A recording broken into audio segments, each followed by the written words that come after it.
सिंधुदुर्गात मनसे कार्यकर्त्यांनी उत्पादन शुल्क विभागाच्या निरीक्षकांना दारूच्या बाटल्यांचा हार घालण्याचा प्रयत्न केला। राज्य उत्पादन शुल्क विभाग अवैध दारू विक्रीवर कारवाई करण्यास टाळाटाळ करत असल्याचा आरोप करण्यात आला। यावेळी गोवा बनावटीच्या दारूच्या बाटल्यांचा हार उत्पादन शुल्क निरीक्षक मिलिंद गरुड यांच्या गळ्यामध्ये घालण्याचा प्रयत्न झाला।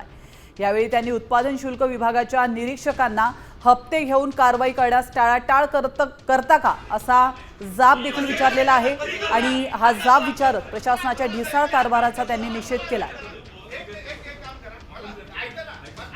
आणि आज आम्ही दाखवून दिलं की आज ह्या दारू गुडाळ तालुक्यामध्ये उपलब्ध आहे। रोज ह्या दारूची विक्री होते आहे, अनेक संसार उद्ध्वस्त होत आहेत, लहान लहान मुलं ह्या नशेच्या आहारी जात आहेत।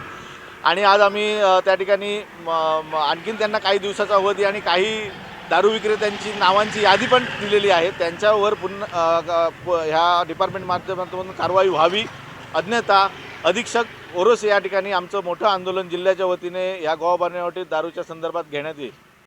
आता isakal.com आहे देशातील नंबर 1 ची मराठी न्यूज वेबसाईट। प्रत्येक अपडेटसाठी isakal.com ला नक्की भेट द्या।